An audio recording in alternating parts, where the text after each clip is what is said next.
கர்த்தர் அழைத்து வந்தார். கர்த்தரே அவர்களை அழைத்து வந்தார். அவர்கள் அந்த சாட்சியை சொல்லுவாங்க.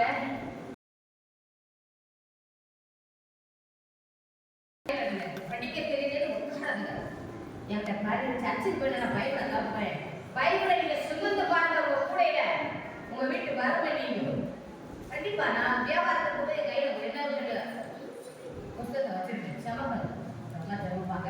அதுல ஆண்டவருக்கு பக்கம் 868 2வது வசனத்தை படிக்கலாம். ஜாதிகளும் நீதியையும் சகல ராஜாக்களும் உன் மகிமையை காண்பார்கள். கர்த்தருடைய வாய் சொல்லும் புது நாமத்தால் நீ அழைக்கப்படுவாய். ஹல்லேலூயா. கர்த்தருடைய வாய் சொல்லும் புது நாமத்தால் அழைக்கப்படுவாய். கேக்குறீங்களா? மரியா விழிச்சிருக்கிறீங்களா? மரியா விழிச்சிருக்கிறீங்களா? எடுங்க. உங்க பேர் தானே மரியா? உங்க பேர் மரியா? மரியாதை விழிச்சிருங்க. பூமியில பழையால பின்னாடி போ. பழையால உங்க பேர் வச்சுக்கோமா. அதுக்கு அப்படியே தான் அந்த வேணாம் தர வேண்டாம். ஹல்லேலூயா. இவங்களுக்கு ஆண்டவர் ஞானஸ்தானம் இவங்களுக்கு வந்தது ஆவியானவர் அழைத்து வந்தார். அவங்க சாட்சி சொல்லுவாங்க. ஆனா ஞானஸ்தானம் எடுத்த உடனே பாசியார் நான் ஜோமணி சொன்னேன், இவங்களுக்கு ஜெனிஃபர் என்று பெயர் வையுங்கள். ஹல்லேலூயா. அதான் ஆண்டவர் எப்படி சொன்னாங்க போது ஆண்டவர் காலையில பேசினாரு. கர்த்தருடைய வாய் சொல்லு புது நாமத்தால் நீ அழைக்கப்படுவாய். இன்னைக்கு முதல்ல 2000 விசுவாசிக்கு நமக்குள்ளதான் போதுங்க. ஆனா என்னன்னா ஜெனிஃபர் நாட்டா வேலை செய்யும். கரெக்டா தெரியுமா? கை தட்டுங்க. ஹல்லேலூயா. அப்ப பழைய மனிதன் இழந்து புதிய மனிதன் நடக்கிறான். அவங்களுக்கு ஆண்டவர் நல்ல வைக்கணும். நீங்க ஆண்டவர் திருஹிஸ்டரி படிக்கிறவங்க வேதாகமத்திலே எல்லா ரகசியம் எதிரேய பாசரே நீங்க பைபிள் முதல் தாள திரட்டி பார்த்தா நீங்க பாருங்க. பைபிள்ல எல்லாம் திரட்டுமா? முதல் மூல பாசையாக எதிரேய பாசையிலிருந்து தமிழில் மொழிபெயர்க்கப்பட்டது. பாத்தீங்களா? அந்த வேதாகமத்தை மொழிபெயர்த்து எதிரேய மொழியிலே கற்றுக்கிற கர்த்தர் அவருக்கு எக்ஸாம்ல பாஸ் ஆகி அந்த பயிற்சி பெற்று நமக்கு எப்படியாவது நான் தாய் சபைக்கு எனக்கு தெரிவிக்கணும். ஆனா 3வது தங்களுக்கு எவ்வளவோ வேலைகள். ஆனா என் தாய் வீட்டுக்கு போகணும். என் சபையில இருக்கிறதே நான் சுவிசேஷ காலம் எவ்வளவு அழகானவே. ஹல்லேலூயா. இன்னைக்கு அதனால கரெக்டாக கொடுக்க போறோம். உங்களுக்கு ஞானஸ்தான பேர் வச்சிருக்கோம். நான் அழகா சொன்னேன். இந்த பேரை இப்படித்தான் கூப்பிடுவேன், இப்படித்தான் கூப்பிடுவேன். வரைவரை கூப்பிட மாட்டேன். ஏன்னா அவங்களுக்கு ஆசீர்வாதத்தை தேவன் மட்டும் எனக்கு போகிறார். ஹல்லேலூயா. மீதியான நேரத்தை அவங்க கரெக்டா ஆசையாவது கொடுக்க போறோம். நீங்க கரெக்டா தட்டலாமா? நல்லா கை தட்டுங்க. ஹல்லேலூயா.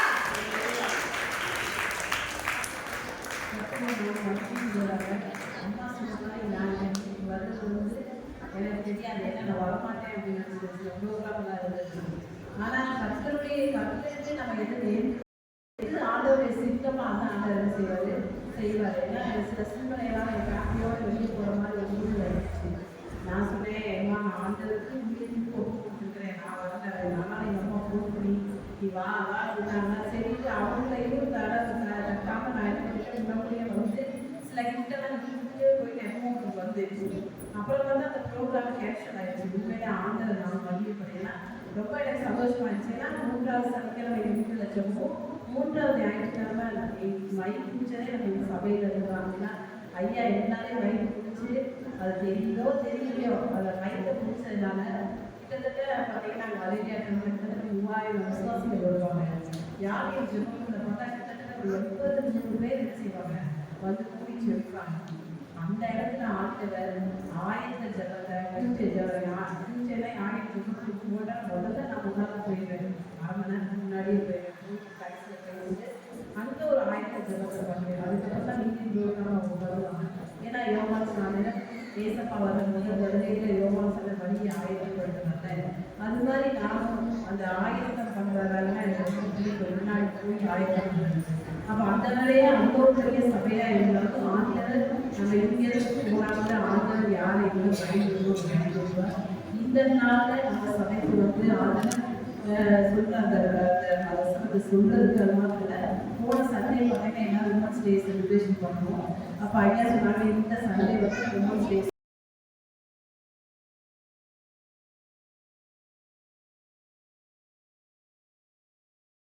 கிரியை செய்யறாங்கன்னு வாசிக்கணும். யோவன்னா, சூசன்னா, இதற்கான ஆசிரியராக இயேசுவா கிரியை செய்யறாங்க. அப்புறம் முதல் மரியாதைக்காக இருந்தது தரிசனமானதே மரியாதைதான் அதனால வேலையில போய் இயேசுவா தேடினா எங்க அவருடைய ஆண்டவரை பார்க்க. அப்ப பெண்கள் விசேஷித்த பாடல்கள் இந்த உலகம் என்ன சொல்லலாம். ஆனா நாம் ஆண்டவரை பாருங்கள் விசேஷமான கரவை தத்துவமா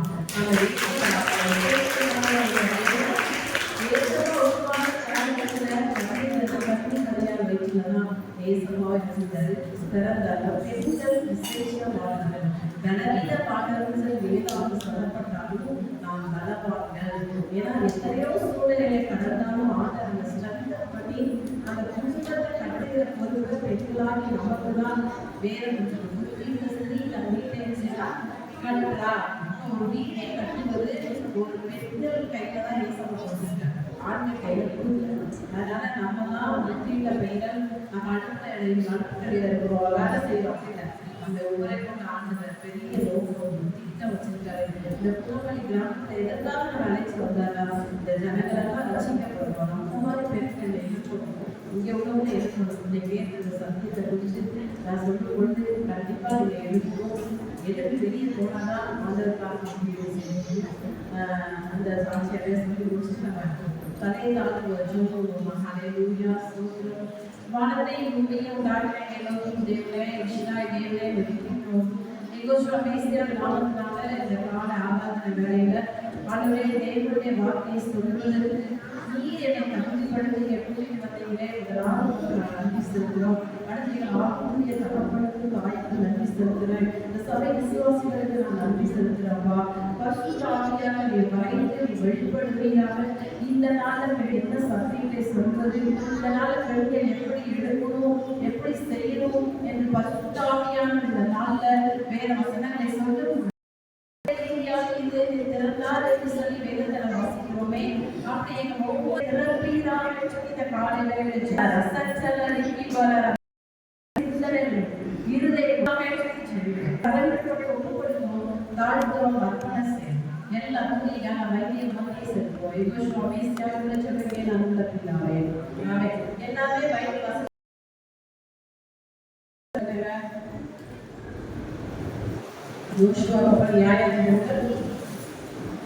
நியாயத்துக்கு நாலாவது அதிகாரம் வந்து பக்கம் எல்லாரும் எடுத்துக்கோங்க. என்ன வசனம் சொல்றோம் அப்படின்றது என்ன செய்யணும் உங்களுக்கு தெரியும்.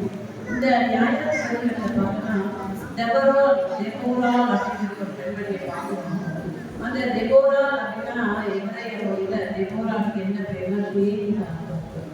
அப்போ வந்து பார்த்தீங்கன்னா அந்த நியாயாதிபதிகள் புத்தகம் வரும்போது பார்த்தா நியாயாதிபதிகள் ராஜாக்கள் ஆண்டு எல்லாம் இது பண்ணுறது நியாயாதிபதிகள் வந்து என்ன பண்ணுவாங்க ஆண்டு ஒவ்வொரு நியாயாதிபதியும் இருப்பார். இஸ்ரேல் ஜனங்கள் என்ன பண்ணுவாங்கன்னா ஒவ்வொரு நியாயாதிபதி வந்து நல்லா இருப்பாங்க. அவங்க மனுஷங்களும் என்ன பண்ணுவாங்க திரும்ப கர்த்தருடைய நாமத்தை சொல்லுவாங்க விக்கிரகாராதனை செய்வாங்க.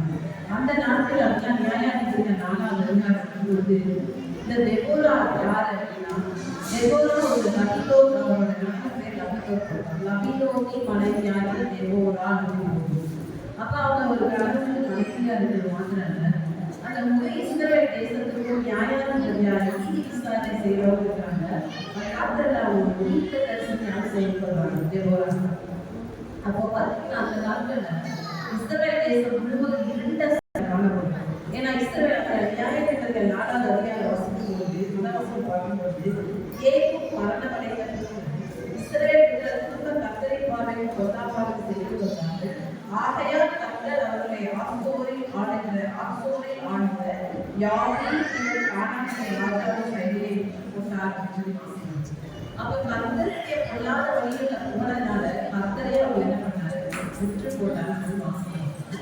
அப்ப அந்த இருந்த இஸ்ரவேல் தேசத்துல இந்த டெபோராலும் ஒரு சிறுமைப்பட்டவங்களான சிறைப்பட்ட ஜனங்களாக தான் இருந்தாங்க. ஆனாலும் அந்த டெபோரா எப்படி அவங்க இருந்தாங்க அஞ்சாவது அத்தியாயம் வரும்போது அவங்க சொல்லுவாங்க டெபோராலாம் கேட்டா தாயாருக்கு அப்படின்னு சொல்லி யோசிக்கிறோம். அப்ப அவங்கதான் எழுதுவாங்க. அப்ப இங்கே நம்ம தயவுசெய்து அமைதியா இருக்கோம்ப்பா. சின்ன கையெல்லாம் செய்கிறாங்க.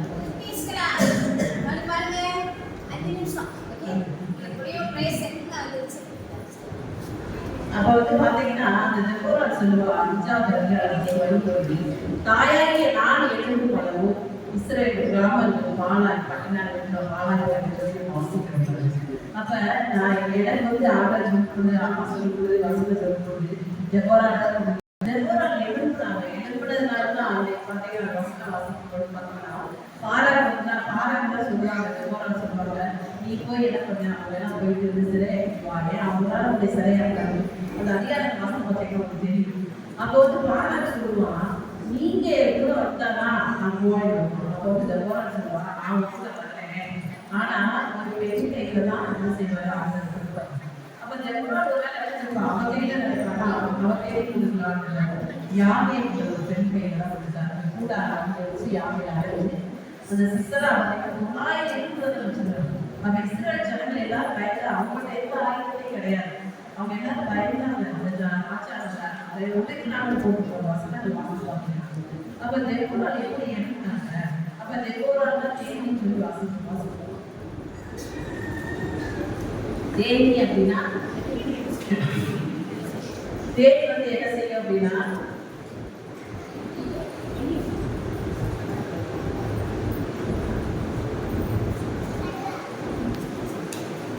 தேடினா தேடி வந்து என்ன பண்ணுன்னா ஒவ்வொரு கூட போய் உட்கார்ந்து அந்த மரணத்துல அடியில ஆழமா போன தேடி கிடைக்கும் தேடி கிடைக்கும். அப்ப அங்க தேடி தேடி என்ன பண்றது அப்படின்னா தேவனுடைய வார்த்தையை அப்ப அந்த வேத புஸ்தகம் பார்த்தீங்கன்னா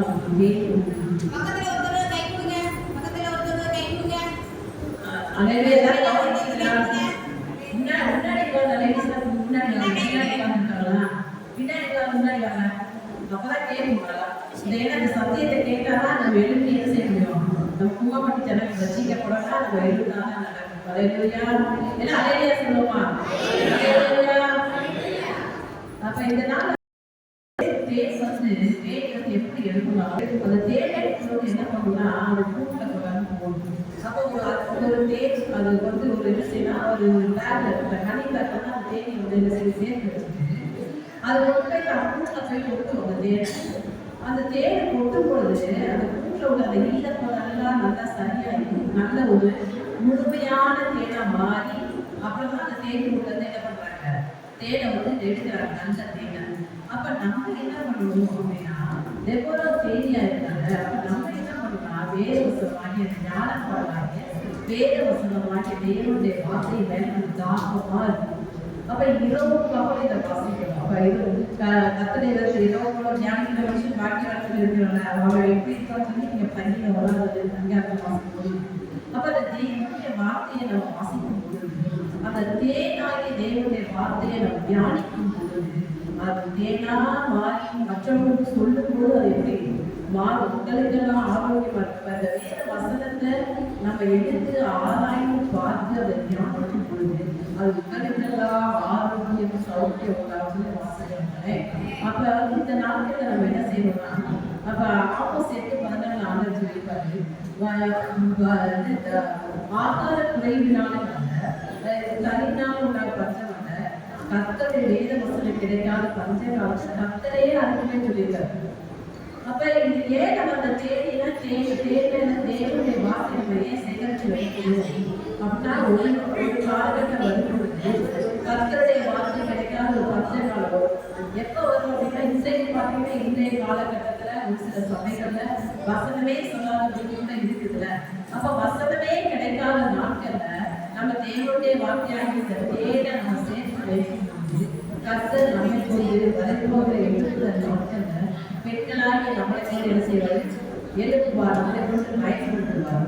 அப்ப அந்த தேவையை போல நம்ம என்ன செய்யணும் தேவனுடைய வார்த்தையை சேர்த்து வைக்கணும்னா நம்ம என்ன செய்யணும் நம்ம எப்படிப்பட்டவங்க இருக்கணும் அப்படின்னு பார்க்கும்பொழுது 2 Timotheus 1:6 பார்த்தீங்கன்னா பவுல் சொல்லுவாரு பிள்ளைக்கு சொல்லுவாரு எப்பா நான் உன் மேல வச்சு கையில நான் கூட்டி எடுத்துட்டேன் அந்த பத்து ஆவியாங்க அந்த ஆவியானவரை நீ அனல் கூட்டி எடுத்து அப்போ ஒவ்வொரு நாளும் நம்மளுடைய இந்திய தேசமும் அந்த இஸ்ரேல் தேசம் இருந்ததோ அது போல நம்முடைய இந்திய தேசமும் முக்கோடி தேவர்களால விக்கிரக ஆராதனையால பிரச்சாரம் வேசித்தனம் நிறைந்த தேசமா நம்ம தேசம் காணப்படுது. விக்கிரக ஆராதனை முக்கோடி தேவர்கள் என்ன வழிபடுறாங்க.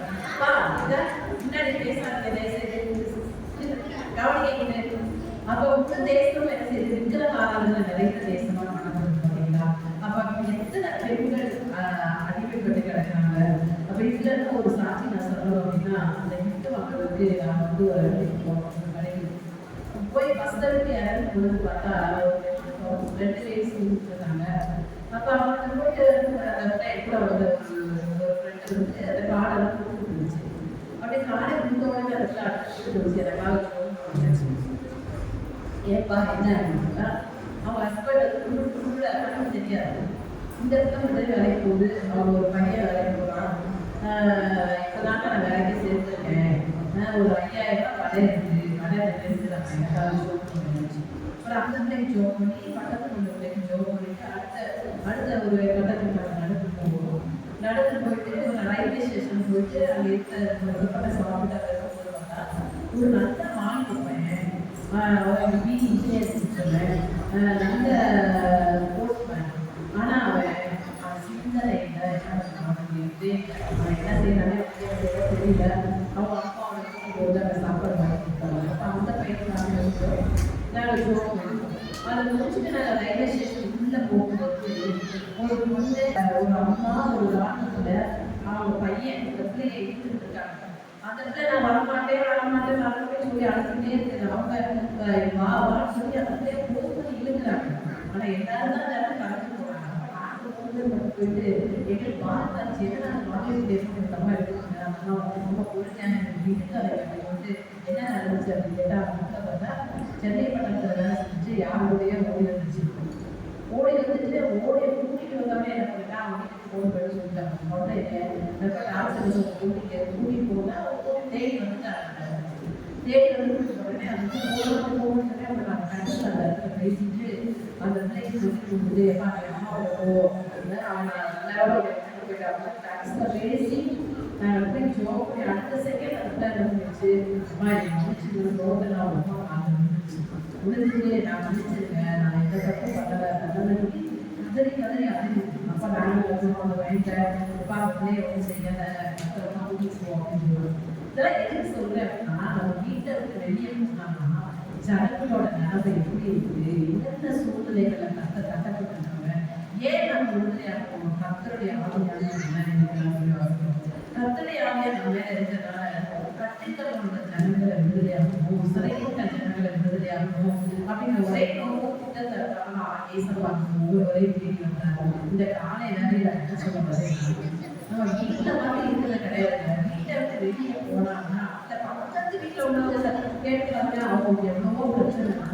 அவங்க சொல்லுவாங்கல்ல, நம்ம எதையுமே செய்ய மாட்டோம். நான் என் வீட்டு நானே என் பிள்ளைங்க இல்லை இந்த கடைசி நாட்கள் ஆண்டவர் வேலை சீக்கிரம் வருவார். ஏன்னா இந்த பிள்ளைங்க செய்யுங்க கேள்விப்படுவீரான கலக்காத முடிவுகளை வராதுன்னா இந்த நாட்டில் பார்த்தீங்கன்னா 3வது எஸ்டேட் தேவாலயம் கட்டப்படும் பொழுது, அப்போ 3வது எஸ்டேட் தேவாலயம் கட்டப்படும் பொழுது கேசு வருவாங்க. அப்போ நம்ம என்ன செய்யணும், இந்த நாள் வரைக்கும் நம்ம சுவிசேஷம் யாரும் அறிவிக்காமல் இருந்தாங்க. இந்த நாளில் தெவோராவை கூட நம்ம என்ன தெவோராவை கூட தேவனுடைய வார்த்தையை தேடி தேவனுடைய வார்த்தையை சேகரித்து வைத்திருந்தோம். இந்த நாட்கள் நம்ம உட்கார்ந்து இருக்க நாட்கள் வேத வசனத்தை அதிகமாக யாருக்கு வாசிக்கும். அப்படி வாசிக்கும் பொழுது இந்த வேத வசனம் வந்து 14:27 அதுல வந்து சவலோட யோனத்தான் நம்ம பார்க்கணும். அவன் வந்து யோனத்தான் என்ன பண்றான்னா, அவன் மட்டும் போய் அவங்க போய் அவங்களுக்கு எதிராக வந்த ஜனங்களை முறியடிச்சு திருப்பி வருவாங்க.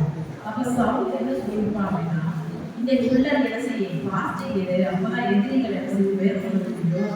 அதனால நீங்க எதுவுமே சாப்பிடக்கூடாது அந்த இஸ்ரவேல் ஜனங்கள் சொல்லியிருப்பான். ஆனா அந்த யோனத்தானுக்கு தெரியாது. தலைப்பட்டு என்ன சொன்னாலும் தெரியாது. இவன் அந்த எதிரிகளை முறியடிச்சு கீழே வரும்போது பார்த்தீங்கன்னா ஒரு பெரிய தேன் கூடு. அந்த தேன் கூண்டுல பார்த்தீங்கன்னா தேன் இருக்கிறதால என்ன பண்ணுவான், ஓடணும் முடி எடுத்து தேனை எடுத்து தான் வாங்கி வைக்கும்போது அவருடைய கண்கள் திறக்கப்பட்டது. அதெல்லாம் எடுத்து வாசிக்கலாம். சாமுவேல் 14:27. எல்லாரும் இடத்துல எல்லாரும் பக்கம் எத்தனாவது பக்கம்? 357 பக்கம்.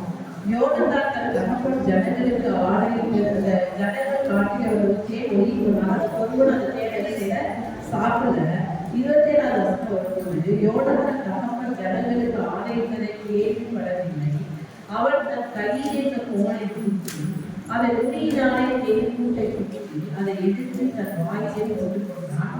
அதனாலே அவன் கண்களுக்கு தெரிந்தது.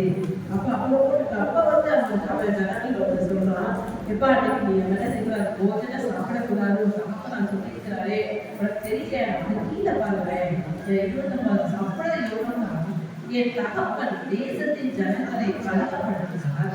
நான் இந்த தேதியிலே கொஞ்சம் ருசிப்பார்த்ததுனாலே கண்கள் தெரிந்ததை பாருங்கள் அப்படின்னு. அப்ப வந்து தேடினா என்ன பார்க்கிறோம்? தேவனுடைய வார்த்தை பார்க்கணுங்க. அப்ப இது வந்து என்ன பண்ணீங்கன்னா ஏசப்பா சொல்வாரு வேத புத்தகம்லாம் உண்மைகளா அப்ப தேவன் என்ன பிடிக்கிறதுனா தேவனுடைய வார்த்தையை பிடிக்கிறது. அப்ப நம்ம தேவனுடைய வார்த்தையை நம்ம எடுத்து அதை ஆழமாய் வாசித்து அதை தியானிக்கும் பொழுது நம்மளுடைய ஆவிக்குரிய கண்கள் செய்து திறக்கப்படுகிறது. அப்ப நம்ம எல்லாம் ஆவிக்குரிய மனிதன் தான். ஆவிக்குரிய மனிதனுக்கு ஒரு ஆத்மாவும் சரியும் தேவைப்படும். நம்ம கொடுத்து அதை மாம்சத்துக்கான கண்கள் மறைக்கப்பட்டு ஆவிக்குரிய கண்கள் வெளிவரும்.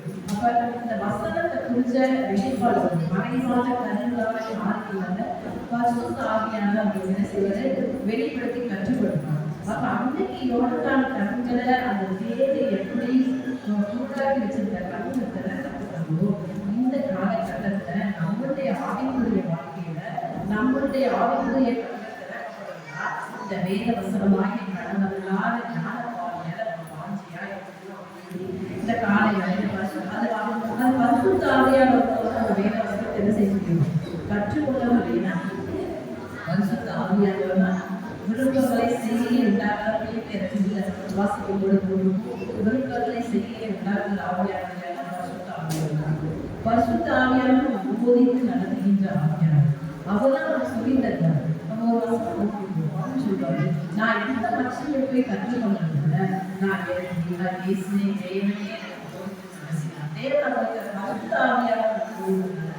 இந்த நாட்டை நீங்க வாசிச்சு பாத்தீங்கன்னா நிறைய குணசாலிகளா இருக்காங்க. ஏன் அனுதினம் வேதத்தை ஆராய்ந்து பார்த்தார்கள். அனுதினம் வேதத்தை பார்த்து இப்படி வேதம் எழுதப்பட்டிருக்கா, இப்படி இருக்கா வேதத்துல எப்பட்ட காரியம் இருக்கா அப்படின்னு நம்ம ஒவ்வொரு நாளும் சண்டே வந்து சர்வீஸ்ல மெசேஜ் கேட்கணுங்க. போயிட்டு நம்ம வீட்டுல போய் நம்ம யாராவது அவங்க சொல்ற கருத்துக்கள் வந்து வேதத்துல இருக்குதா, அது சரியான இருக்குதா அப்படின்னு நம்ம அதை வாசிப்போம். நம்முடைய கண்கள் திறக்கப்படணும், நம்முடைய ஆவிக்குரிய கண்கள் திறக்கப்படணும். அப்புறம் வந்து எஸ்ரா 7:10 எஸ்ரா 7:10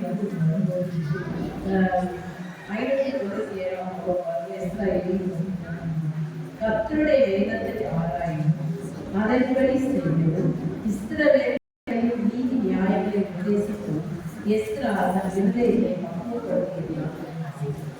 அப்ப கர்த்தருடைய வேதத்தை ஆராயும் அதன்படி செய்யும் அதுக்கு முன்னாடி தியானம்.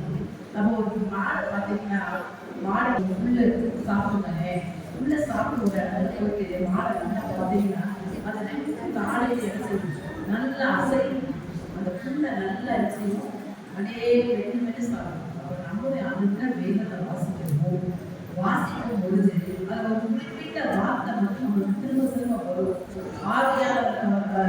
ஆவியாளரோடு வேதவசனம் வாசிச்சோம்னா அந்த வசனம் திரும்ப திரும்ப நம்மளுக்கு வரும். அப்போ அந்த வசனத்தை நம்ம வாழ்க்கை தியானம் செய்யணும். அப்புறம் நம்ம உட்கார்ந்து வேலை செய்யும்போது என்னென்ன வேலை செய்யணும் அந்த வசனத்தை அப்படி தியானிச்சு நம்ம அதை அப்படி சுருக்கப்படணும், அப்படி மெடிடேட் பண்ணணும். அப்படி பண்ணும் பொழுது வேத வசனம் நம்ம கண்களை நிலவுல அப்போ அவங்க வந்து அப்போ நம்ம இந்த காலை வேலையில என்ன பண்ணணும்னா அந்த இருதயம் சுத்தமாகும். நம்ம வேதத்துல வசனம்னா இருதயம் மகா திருவுள்ளது கேடு உள்ளது அப்படின்னு இருதயத்தை கொஞ்சம் அசன காரியங்கள். அப்ப இருதயத்துல என்ன வந்து பொருளாதார சிந்தனைகள் விபச்சாரம் பேசிக்கிறோம் இப்படி கலாத்தியத்துல பார்த்தீங்கன்னா 5வது அதிகாரத்துல இருக்கும்போது மாம்சத்தின் பிரிகள் நிறைய பட்டியல் இருப்பாங்க. அப்ப நம்ம இருதயத்துல இப்படிப்பட்ட காரியங்கள் வரல மெயினா பார்த்தீங்கன்னா கசப்பு நமக்குள்ள இருக்கவே கூடாது. அந்த கசப்பான காரணம் ஒருத்தர் முடிச்சு என்ன செய்யக்கூடாது, கசப்பு இருக்கவே கூடாது. விசுவாசத்துடைய காரணம். அப்ப இந்த இருதயத்துல நான் வேத வசனத்தை வச்சு தியானிக்கணும்னா முதல் இருதயம் சுத்தமுள்ளதான். இருதயத்தை சுத்தமுள்ளதான் தேவடைய தரிசிப்பான்னு சொல்லி வாசிக்கிறேன். அப்ப இந்த இருதயம் சுத்தமுள்ளதா. அப்ப இந்த இருதயத்துல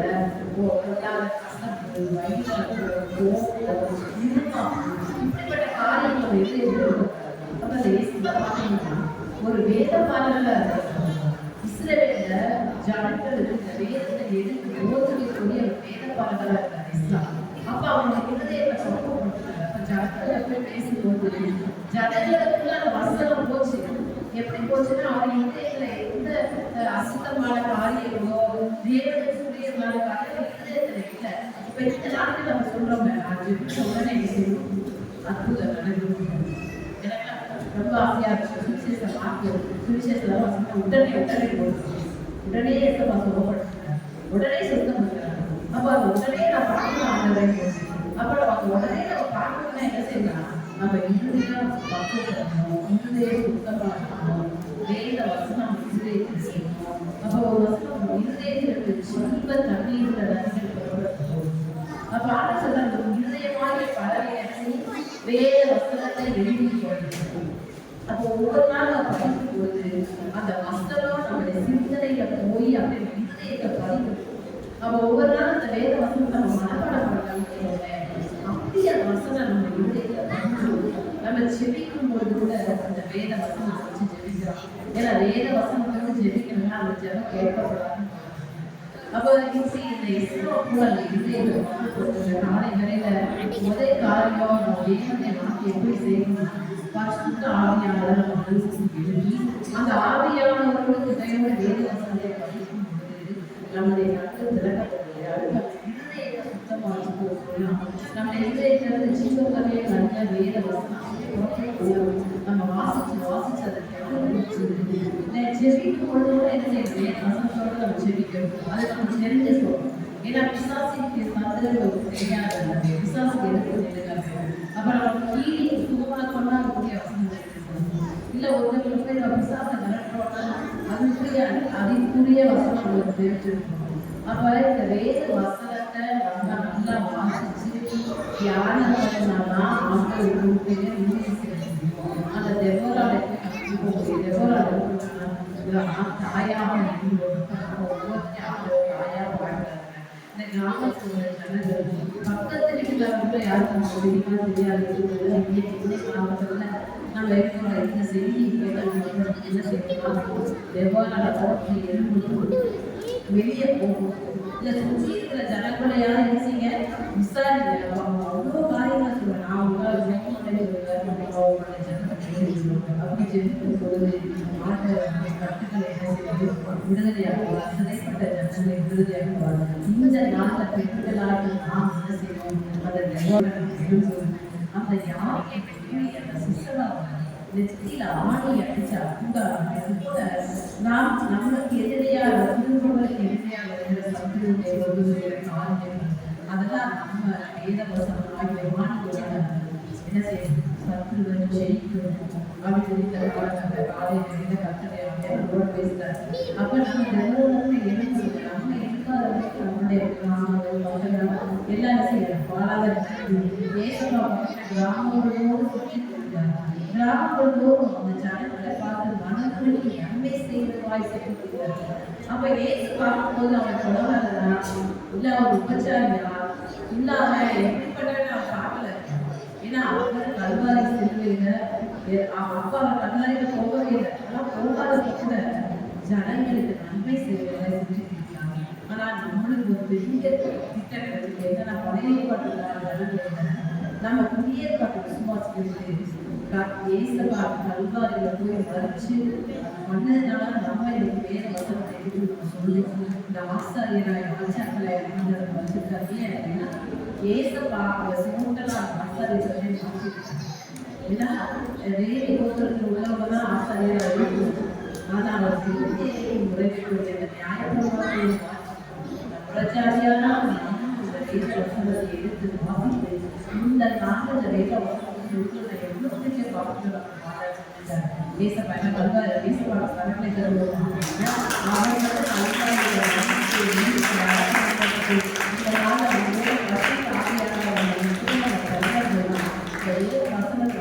சொல்லவே முடியாது. ஏன்னா அந்த ஆசாரியருக்கு கிடைக்காத குழந்தையோட ஆளை என்ன செஞ்சிருக்காரு. நம்ம ஜெபிச்ச உடனே நம்ம மகா பரிசுத்தத்துல பழைய மக்கள் அது புதிய விசுவாசிகளுக்கு நம்மளை அப்படிப்பட்ட நன்மை கிடைச்சிருக்கு கிடைச்சிருக்கு. அப்ப நம்ம என்ன கிடைச்சது நம்ம என்ன செய்யணும் பயன்படுத்தணும். அப்ப கர்த்தர் எதுக்கு நம்ம குடும்பமா நம்ம தெரிந்து கொண்டாங்க. நம்ம குடும்பத்துல கல்யாணம் முடிச்சு நமக்குள்ளே கல்யாணம் முடிச்சு நம்ம சந்ததியை பார்த்து குடும்பம் என்ற திட்டத்தை தேவன் முதல்ல ஆவியாளர்கள்லாம் உருவாக்கினார். எதுக்குன்னா பக்தியுள்ள சந்ததியை பெற்றெடுத்து அந்த சந்ததி தேவனுடைய ராஜ்யத்தை இந்த பூமியில நடக்கும்.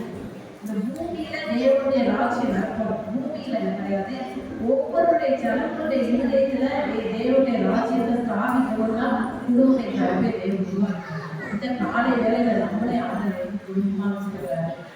பக்தியுள்ள சந்ததியை பெற்றெடுக்கிறதுக்கு வச்சிருக்கிறாரு அப்படின்னா தேவ திட்டத்துக்காக நம்ம ஒவ்வொருவருக்கும் தேவ திட்டம் நோக்கம் இருக்கும். ஒரு சிலருக்கு பிரசங்களை கொடுத்துருக்கோம், ஒரு சிலருக்கு ஜெயிகளை கொடுத்துருக்கோம், ஒரு சிலருக்கு கொடுக்கிற காலம் இருக்கும். இப்படி நிறைய காலம் இருக்கு. யாருமே காலம் இல்லை, யாருமே காலத்தை பயன்படுத்தப்படாது. ஆண்டவர் நம்ம முன்குறிச்சாலும் நமக்கு ஒரு நோக்கம் ஒரு திட்டம். பெண்களாய் நம்ம ஒவ்வொருவருக்கும் ஒரு குமாரத்திட்ட நம்முடைய பெண்களாய் ஒவ்வொருக்கும் ஆண்டவர் ஒரு சித்தத்தை வச்சிருக்காரு. என்ன சித்தம்னா பெண்களை எழுதுவோம் தவிப்பாங்க. அவங்கலாம் ரொம்ப கஷ்டம் நீட் அடிக்கிறது. அவங்க ரொம்ப மைண்டான டிப்ரெஷன் ஆகும். அப்படிப்பட்ட ஜனங்களை கேட்கணும். அப்ப நிறைய இல்லை வயது உதவி வச்சுவாங்க. அவங்களால என்ன செய்ய முடியும்னு தெரியலன்னா ஆண்டவர் நானே மனவாளனாக அப்ப நம்மளுக்கு ஒரு மகன் நம்மளோட ஆண்டு உதவிகள் செய்யும். ஆனா ரட்சிக்கப்படாத ஜனங்களை யோசிச்சு பாருங்களேன். அந்த ஜனங்களுக்கான யாருக்காக இசைக்கு சொல்றாங்க ஜெபிக்கிறதுக்கு ஜனத்தை சேர்ந்தேன். ஒரு முறை காலை சிறப்புல நீ ஜெபிக்கிற ஜனங்கள் நீங்க தரப்புல நின்று அந்த தேசத்துக்கான இந்த ஜனங்களுக்காக ஜெபிக்கும் ஆண்டவர் என்ன பண்றாங்க நெத்தி ஒரு அடையாளம். என்ன அடையாளம் இருக்குமா? கடைசி எழுத்தா சிலுவை. அந்த சிலுவை அடையாளத்தை நம்ம நெற்றியில ஆண்டவரே போவார். எப்ப போடுவாங்க? இந்த தேசத்துக்காக இந்த ஜனங்களுக்காக நாம் ஜெபிக்கும் போது திறப்பறிந்து ஜெபிக்கும் போது பெருமூச்சு விட்டு அடையும் போது இந்த காலையில என்ன சொல்லுவாங்க? இந்த நாள் இந்த சத்தியத்தை கேட்ட ஒவ்வொரு நம்ம கிராமம் கிடையாது. இந்த கிராமத்தை சுற்றி ஒவ்வொரு கிராமத்துக்கும் நம்ம சொல்றோம். அப்போ 100 கிராமங்களுக்கு நம்ம போய் என்ன செய்வோம்? இந்த ராஜ்யத்தை சுவிசேஷத்தை சொல்லி ஜனங்களை எழுப்புதல் அடையும். நம்மளே எழுப்புதல் அடையாதுன்னா எப்படி ஜனங்களை எழுப்புவாங்க? நம்மளே விசுவாசிக்கிறவர்களே விசுவாசிக்கிறவரை பக்கம் ராஜ்யத்துக்கு மற்ற ஜனங்கள் எப்படி போவாங்க? ஏன்னா ஆண்டவர்கிட்ட வளர்க்க இந்த கடைசி நாட்கள் யாரும் பரிசுத்த ஆவியாளர் என்ன வாங்க சபை யாருக்கெல்லாம் போயிட்டு யாருக்கு அரசியல் பேசுறீங்க? அக்கினி பாசையில யாரும் பேசுறீங்களா? அந்நிய பாசையில பரிசுத்த ஆவியாளர் வாங்கலாம் கை கொடுக்குற ஒரு நிமிஷம் எல்லாரும் அனுப்பிங்களா? அப்ப எல்லாரும் அனுப்பிங்கன்னா டெய்லி என்ன பண்ணுங்க? ஒரு 5 நிமிஷமாவது கடைசியில பேசுறீங்கன்னா கடைசியில பேச ஆண்டவர் அரசியல் வெளிப்படுத்தினால ஒரு நம்மளுடைய ஒரு பயரா இருக்கும். அப்ப எல்லாரும் எழுதுல ஒவ்வொரு ஜோம் கொடுப்பாங்க. கடைசியில எல்லாரும் பெண்கள் எல்லாம் எழுதுங்க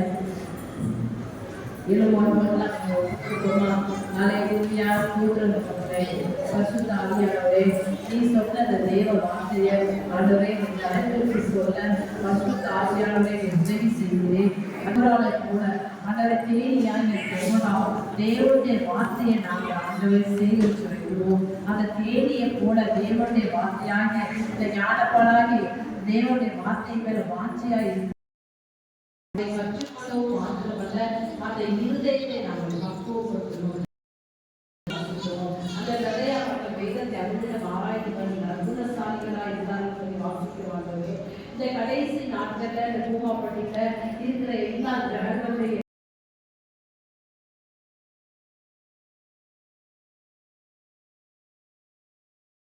அப்படிப்பட்ட பெண்களை நாங்கள் விடுதலையாகணும்.